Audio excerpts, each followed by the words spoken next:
Good evening, everyone. Good evening. How's everybody? Good. Good. Good. That's what we like to hear. We're going to go ahead and get started for tonight. So, as you can see, our study that we're in right now, which we just started last week, is Amazing Grace, finding favor with God. And what we're doing here, probably for the next 2 to 3 weeks, I think, this will probably end up being about a 4 or 5 part series, is we're doing I'll say a semi-deep dive into grace. I think we're going a little bit deeper than we typically go when we talk about grace in the church, but maybe not as deep as we could go because the depths of God's Word, of course, are just amazing and unfathomable. So I don't want to get so deep that we, our eyes kind of glaze over and, our mouths hang open but I wanted to kind of dig into this a little bit, and I think it goes a lot really with our theme for this year, which is empowered. And if you remember from that slide that we usually put up in the sanctuary on Sunday, that empowered slide, our subtitle for the theme this year is moving in the grace, the gifts, and the glory of God. So everything we're doing this year with our teaching and our lessons and our sermons is really built on this idea of who God is, first of all, and then who He empowers us to be as His people. What are the things He's giving to us? What is He making available to believers and His children, so that we can not only make it to heaven when this life is over, but live empowered while we're here, be victorious, move beyond the things that have happened to us and overcome the trials and the temptations of life, and just stand in the victory that God gives us every day. So that empowered theme is definitely connected to this, because we're looking at just again who God is and what this favor that he gives to His people is all about. I encourage you, I'm going to do a quick recap from last week, but I do encourage you, if you have about an hour or so, even if you just listen as you're driving or break it up, 20-minute chunks, whatever, but go back and listen to last week's lesson. I don't have time to go through all of it right now, and I will encourage you, if you can, go to YouTube and put in your search bar Bible Project Grace. Just those 3 words, Bible Project Grace, and it should pop up right there for you. And we watched that video last week, so if you do end up watching last week's lesson, you'll see it. I hope the audio is good enough to actually hear the video, but if not, again, go to YouTube, look that up, and that video is really good at laying the foundation for this study that we're talking about. Those Bible Project videos are very simple. They're very well done, nice and insightful, but not long and overwhelming, just nice bite size, very digestible. And we're actually going to look at another one tonight that's related to our lesson today. But again, Bible Project Grace, that should pop up. Should be the very first video. Did anybody Google that? What does it say? It should be like a sort of a Bible Project. It's got like a blue and white. Bible Project creates free resources to help you experience the Bible. I want you to see that particular one though, if anybody's looking for it. How did I lose my? God's consistent posture toward all humanity. That's it. Yeah. That's the first one. That's the first one that pops up. So the video that says God's consistent posture towards humanity. That's the video that you want to click on. It should be, like I said, either the first or second video that you see when you type in Bible Project Grace. Okay, so that's the one I want you to watch if you haven't seen it. And what it does, like I'm going to show you right now in Cliff Notes form from last week. This is the short version. Our Hebrew word for grace that we see in the Old Testament is chain. Everybody remember you got to put a little extra on that, on the front of that one. And it speaks of favor. It's often translated either as grace or favor usually. There might be a few other English words that it's translated as, but those are the big two that you'll see. Chain is usually translated as grace or favor, but it has to do with beauty and pleasantness, delight, graciousness. It is someone looking at something or hearing something or experiencing something and receiving pleasure from that. Right? I behold it and I am pleased. I listen to it, I hear this song, and I am pleased. Right? So this is the very basic definition of that.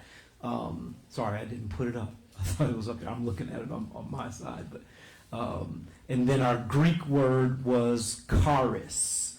Charis, again, very similar to chain, is pleasure, delight, favor, goodwill, loving kindness. So I wanted you to really come away last week with the understanding that our concept of grace should be rooted in this idea of taking pleasure or delight. Okay? You got to get that first before we kind of branch off into how we typically speak of grace. And again, last week we showed you how we get to that. But first and foremost, it's just somebody being pleased, taking delight, finding pleasure in something. And I gave you this very simple definition. Grace is someone smiling upon you, either by cause or by choice. Okay? What did we say the cause was? Smiling on someone by cause means what? Say again. Exactly. The things that they do or who they are or something about their character or whatever makes you actually happy to see them. All right? They did something good. Your children, cleaned their room, or they got their shoes on the right feet, or, they brought home all A's on the report card, and who they are or what they did causes you to smile upon them. All right? So that's the first and most basic definition of chain or charis. Somebody did something good, pleasant, delightful, and it pleases you. The second level of grace is when you don't necessarily cause me to smile upon you, and your actions, your behavior, your character aren't pleasant and delightful, but I still what? Choose to smile upon you. I choose to act towards you and treat you as though I were delighted and take pleasure in you. All right? So there's kind of two levels to this that we see in the scripture, and we see those words being used both ways. Sometimes, particularly in the Old Testament, chain is used in referring to someone who did something good, and their master or their lord or whatever took favor upon them. All right? Joseph is a good example, right? He was a good young man. He was gifted. He was good at what he did, and he put effort and diligence into it, and because of that, his masters smiled upon him, right? So, in a sense, he deserved that favor and that grace. Right? So again, we typically define grace as always undeserved merit or favor. It's not always undeserved, biblically speaking. Sometimes the person actually deserves the favor that they're getting because they did something good. Make sense? Okay. Is that you, Pat? Wreaking havoc back there? She's over here excited because now she is able to hear the grandbaby talk. Oh, okay. And it's my fault because I turned the volume up because she didn't know how. Okay. Before class started. So the flip side of it then is the grace that we typically talk about, right? When we're not good, when we don't deserve it, when we haven't been pleasant and lovable and wonderful, and yet God still chooses to smile upon us. He still gives us these good things that we haven't deserved and don't and haven't earned. Okay. So we showed you also last week that grace began in the beginning. The very first time we see grace or chen, a picture of it, is at the beginning. Genesis 1:31, God saw all that he had made, and he said it was very good, right? He saw that it was very good. Figuratively speaking, God looked at creation, including the man that he had made, right? And he smiled upon it, right? Why? Because it was worthy of his smile. It was good. It reflected his nature. It was the work of his creative hand, and it was absolutely perfect at that point. So he could look at it and smile naturally because he was caused to smile.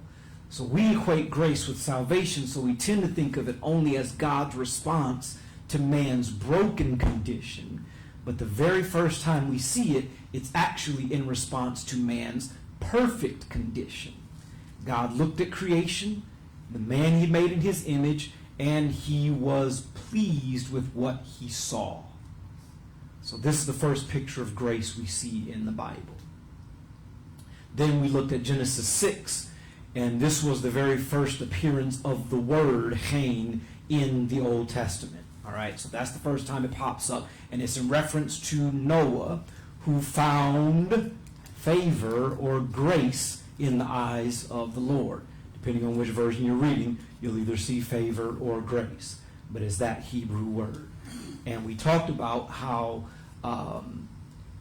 Noah, in a sense, caused God to smile, because in the midst of this broken, terribly wicked world, Noah was upright, he was good, he was righteous. Was he perfect? No. All right, we're not saying Noah was a sinless man, but he was a righteous man. And so in contrast to the world around him, God looked at Noah and smiled. All right, he found favor in the eyes of the Lord because of his character and his obedience to God. But I think there's also still, even in that, an element of the unmerited favor, right? Because even then, Noah still wasn't perfect. He still didn't deserve God's salvation. He still didn't earn his ticket on the ark, because just like God wiped out everything else, he could have included Noah and his family in that as well, because guess what? All have sinned. There's nobody perfect and sinless. And so you actually see sort of both sides of that grace coin there in terms of God's favor toward Noah. So then again, we reiterate this, right? The highest expression of grace is to smile upon someone who is in no way deserving of the goodness you choose to offer them. They haven't earned it. They haven't done anything to merit it. And in fact, they probably deserve something different than your favor, right? But you choose to be good to them. You choose to show kindness. Their actions, choices, and character don't cause you to smile upon them, but you make the choice to smile on them and show favor anyway. And then last week we wrapped up with this very cool, again, got to go back and watch the video because it's deep and it's cool. It's very, very, very, very interesting. But this comparison between Moses and Jesus. And we saw how many of the Old Testament characters actually are representations of Jesus Christ. Before he came, God was showing us different aspects of who Jesus would be, what the Messiah would do, his ministry, his nature, his life. In David, in Moses, in Noah, in Abraham, even going back to Adam in some ways, right?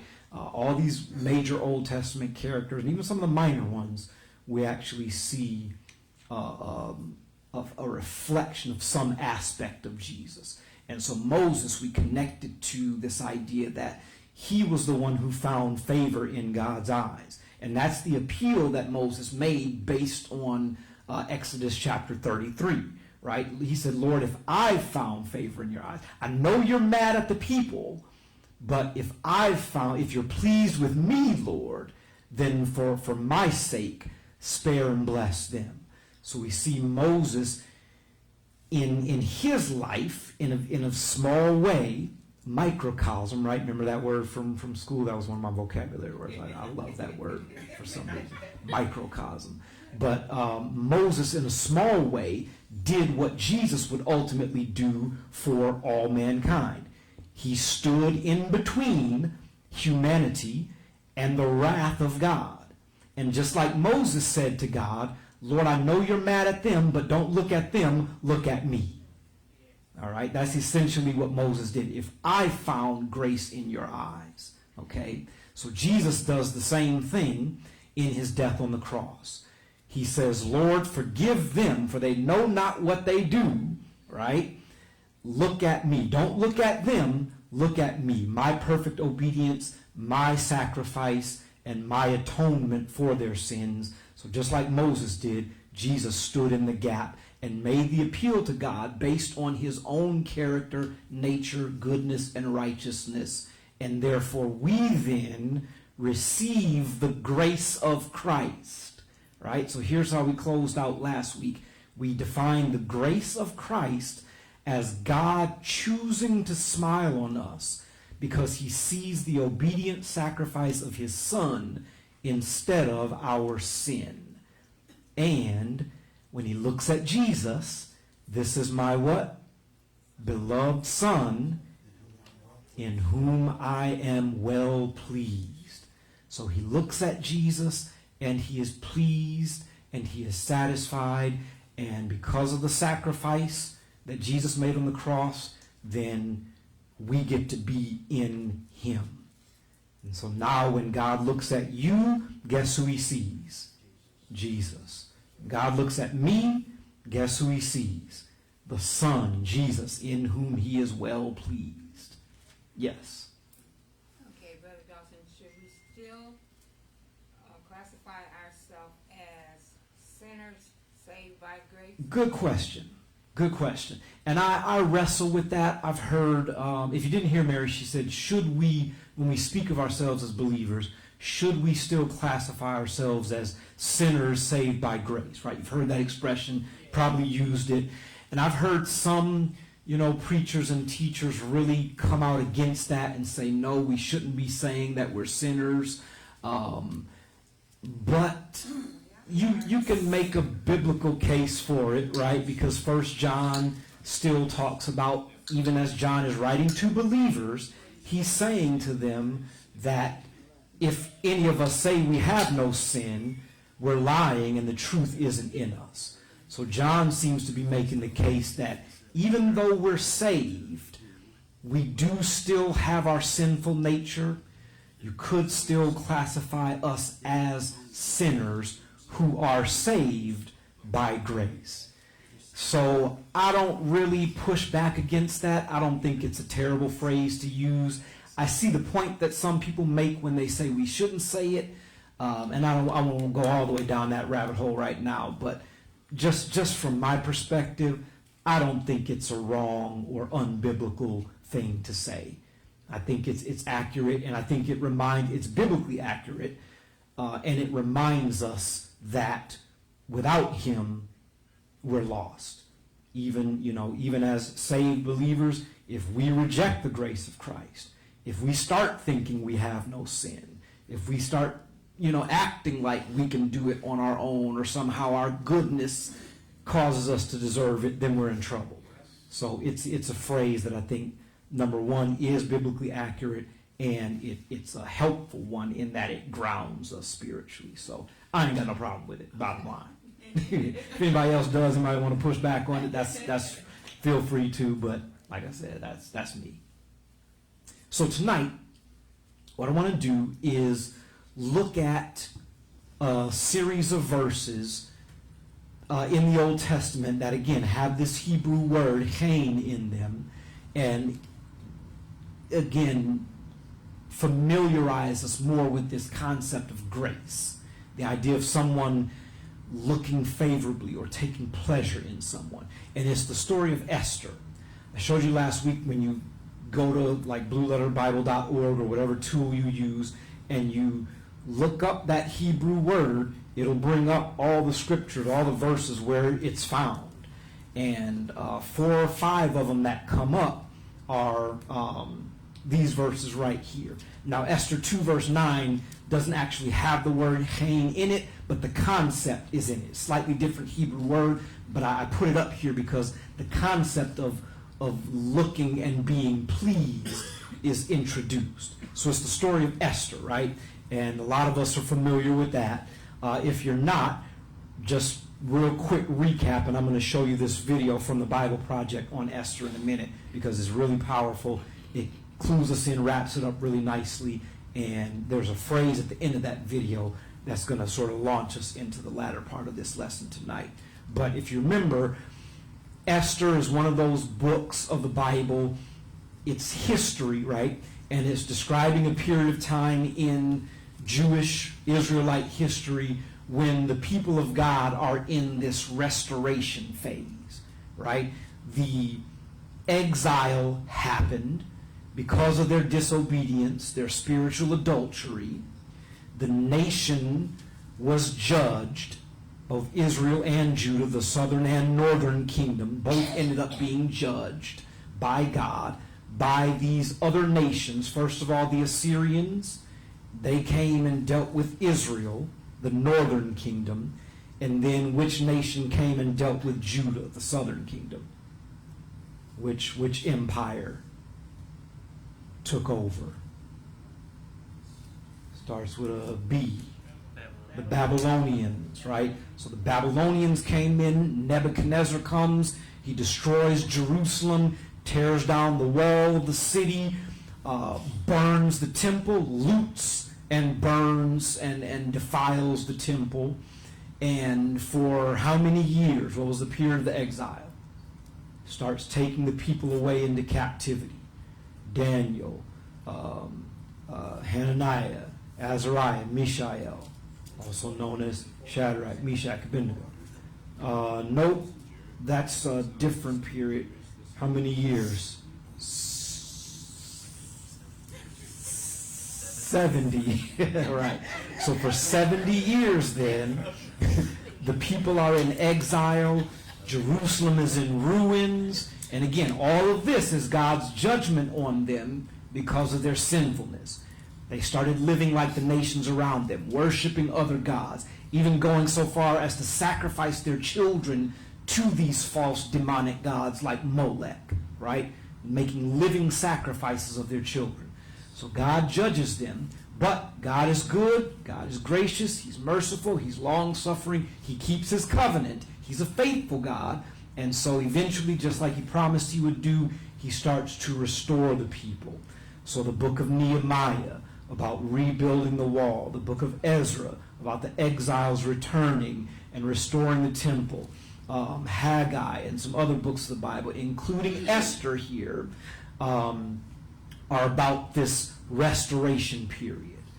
And so while a lot of the Jews did go back to their homeland, certain clusters of them continued to live in these different places. So Esther and her uncle Mordecai are living in a Jewish community in the city of Susa, which is the capital of this new empire now, which is what?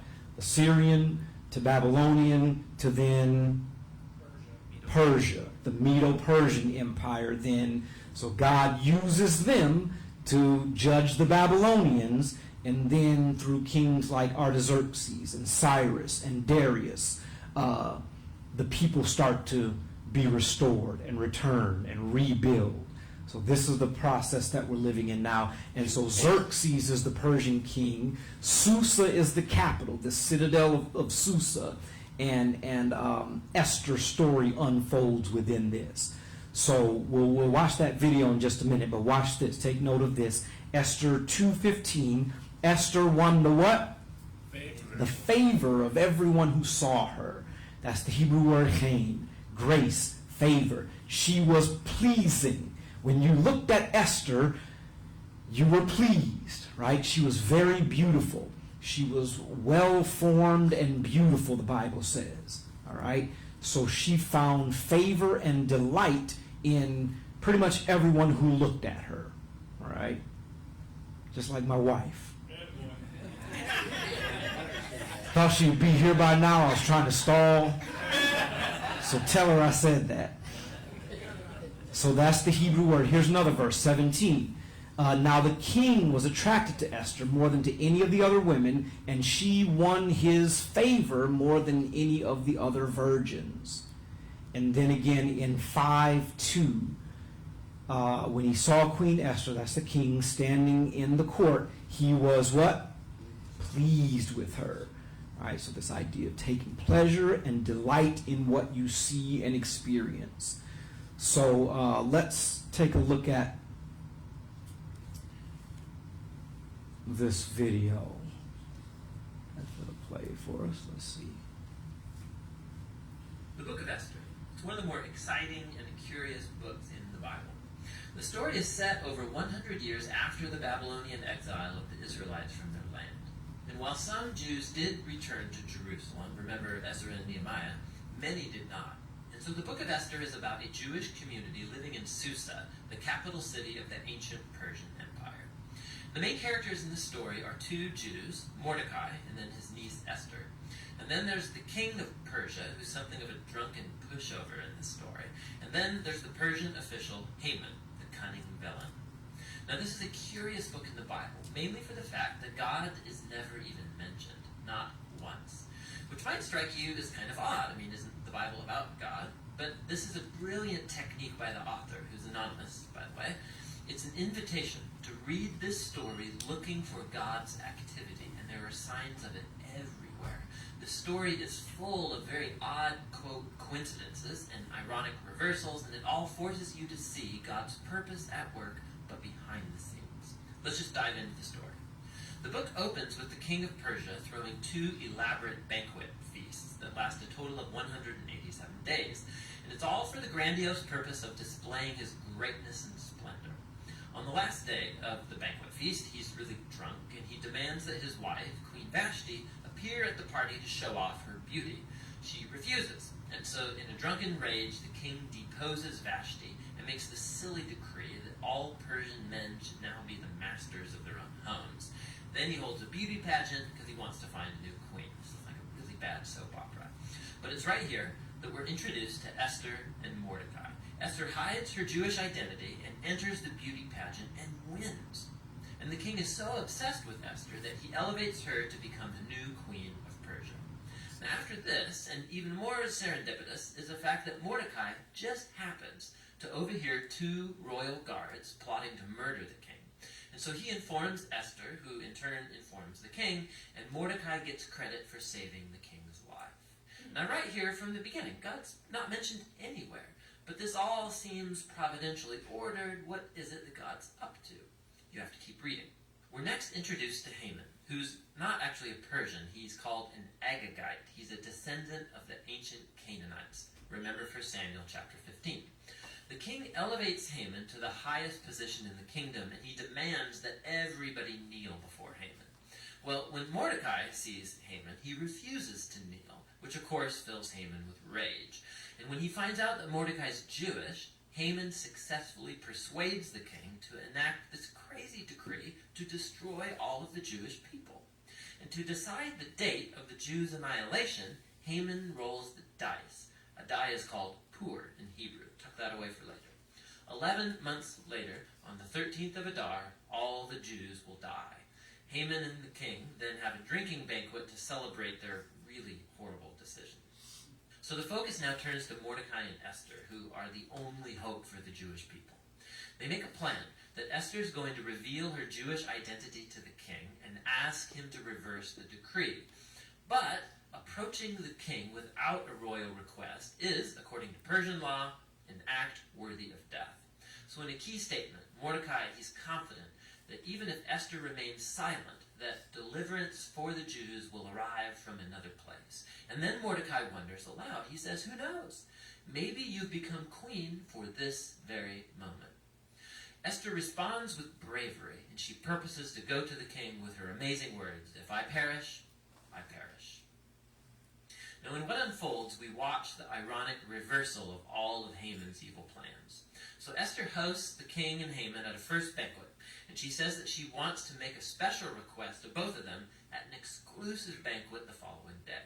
So Haman leaves the banquet totally drunk, and he sees Mordecai in the street. He fumes with anger, and he orders that a tall stake be built so that Mordecai can be impaled upon it in the morning. It seems like things can't get any worse for the Jews and for Mordecai. But all of a sudden, the story pivots. It just so happens that night, the king, he can't sleep. And he has the royal chronicles read to him for good bedtime reading. And he just happens to hear about how Mordecai had saved the king's life. He had totally forgotten. So in the morning, Haman enters to request Mordecai's execution. And the king, in that moment, orders Haman to honor Mordecai publicly for saving his life. So now Haman has to lead Mordecai around the city on a royal horse, telling everyone to praise him. Now this moment in the story, it's a pivot for the whole book. It begins Haman's downfall and Mordecai's rise to power. Watch how this works. The day after is Esther's second banquet. So the king and Haman arrive, and Esther informs the king that first of all she's Jewish, and second that Haman has enacted a decree to murder her and to murder Mordecai, who saved his life, and to murder all of the Jews. Now the king's had a lot to drink, so when he hears this news, he goes into yet one more drunken rage, and he orders that Haman be impaled on the very stake he made for Mordecai. It's ironic and a grisly way for Haman to go. Haman's execution, however, doesn't solve the problem of the decree to kill all of the Jews. So the focus now turns to Esther and Mordecai as they make a plan to reverse the decree. They discover that the king can't revoke a decree that he's already made. So instead, the king commissions Mordecai to issue a counter-decree. On the appointed day that all of the Jews were supposed to be killed, the 13th of Adar, now the Jews are ordered to defend themselves and to destroy any who plotted to kill them. Then Mordecai, Esther, and Jews everywhere hold banquets and feasts to celebrate this new decree, and Mordecai is elevated to a seat beside the king. Eventually, the decreed day comes, and the Jews triumph over their enemies. First, they destroy Haman's family, and then any other Persian officials who had joined in Haman's plot. And then on a second day, they get permission to destroy any who plotted against them throughout the entire kingdom. This results in joy and celebration as the Jews are rescued from annihilation. The story then tells about how Esther and Mordecai established by decree this annual 2-day feast of Purim to commemorate their deliverance from destruction. And the name of the feast comes from Haman's dice. Remember, Purim. The book concludes with a short epilogue as Mordecai is elevated to second in command in the kingdom, and we are told now with his royal greatness and splendor as the Jews thrive in exile. Now, step back. Notice how this whole story has been designed. The story was full of moments of ironic reversal, but we can now see the whole story is structured as an ironic reversal, right down to the details. So the king's splendor and feasts and decrees are mirrored by Mordecai's splendor and feasts and decrees at the end. Esther and Mordecai, they first saved the king, but now in the end they save all of the Jews. Then you have Haman's elevation and edicts and banquet that gets reversed by Mordecai's elevation and edict and banquet.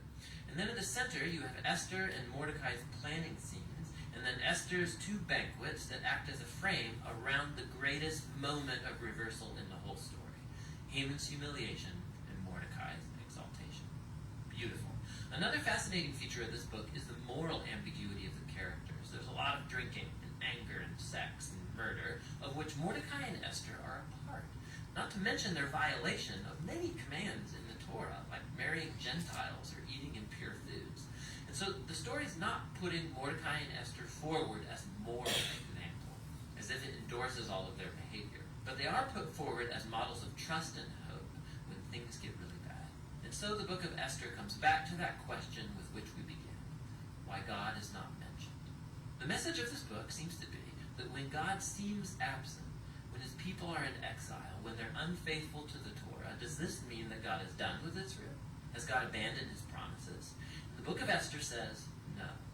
It invites us to see that God can and does work in the real mess and moral ambiguity of human history.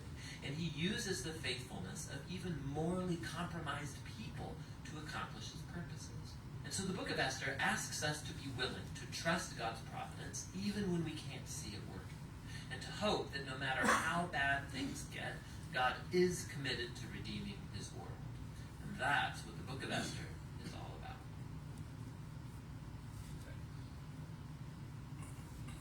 So, again, I hope that overview helps, and I wanted to show you that just to kind of let you know the story again, refresh your memory.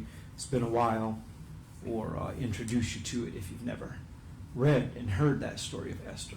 But there's a line that I really like that he used at the end of the video, and you might have caught it, might have stood out to you like it did to me. God uses the faithfulness of even morally compromised people to accomplish his purposes. And this is what I want to deal with for the remainder of our class tonight. I want to get into this connection between the favor of God and the faith of his people. Okay? So God uses the faithfulness of even morally compromised people. What does that mean, morally compromised? That's just a nice way of saying what? They don't make good decisions. Right, you don't make good decisions. You're not always righteous. You don't always obey him. We fall short. We mess up. We do dumb stuff, right? And things that are just against him, all right? So the point, again, is that it's not your perfection that God smiles upon. It's not your moral perfection or purity that causes you to find favor in the eyes of God. What is it? Imperfections. Yep. And what do we have that causes him to smile upon us? It ain't my goodness. It ain't my Grace? It's the grace comes through what? I thought I heard somebody say it. The faith. Is that, yeah, the faith, right? All he's really looking for now is faith. Now, does that mean faith isn't expressed in? We'll get there, right? Trust me. I know that's what you're thinking, right? We'll get there. But I want you to understand initially what Hebrews 11:6 says. Without faith, it is impossible to please God. And again, grace, this favor that we're talking about, is rooted in the idea of pleasing him. Him looking upon us and being delighted, taking pleasure, and acting in accordance with that pleasure and delight. But I messed up. I sin. I'm dirty. I'm defiled. So when he looks at me, he's going to see all that, and he's not going to be pleased unless I have faith. And the faith is what finds favor in God's eyes. Okay? So let me show you this. And again, the rest of the verse says, because anyone who comes to him must believe that he exists and that he rewards those who earnestly seek him. Okay. So check this out. Because of the ruin of sin, and I want your mind to go back to Genesis chapter 1, verse 31. God made the world. He made man, put him in the garden. What did he say about it? Said it's good. It's very good, right?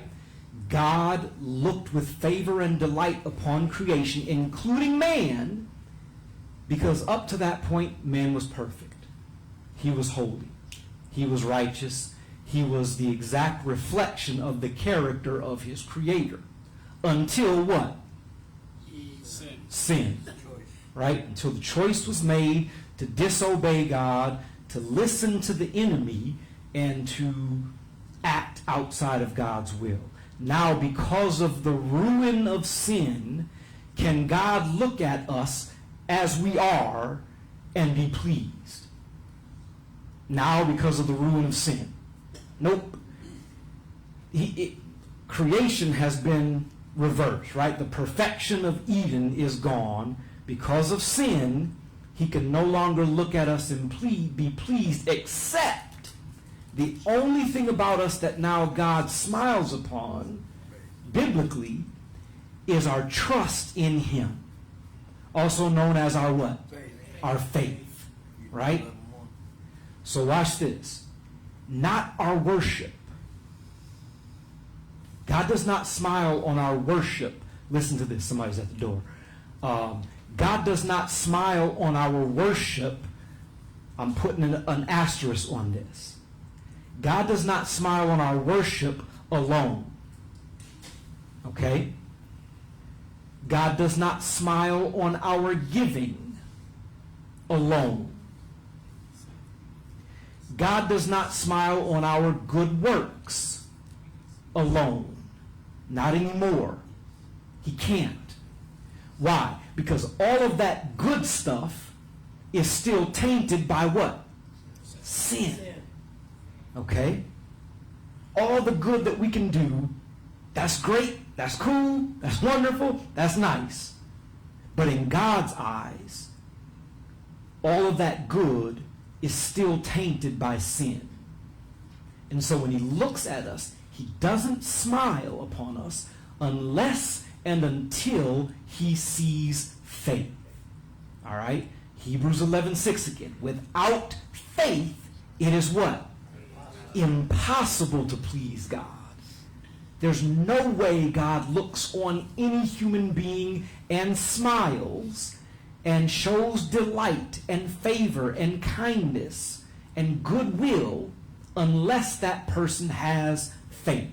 Doesn't matter what other good thing that person does. Doesn't matter how moral and ethical they are. Doesn't matter what they give and how much charity they do. God spiritually cannot look on that person and smile unless and until they have faith. All right? And I'll get the hands in just a second. Without faith, none of these things please God or find favor with him. All right, so I saw a couple of hands. Mike and then Lucas.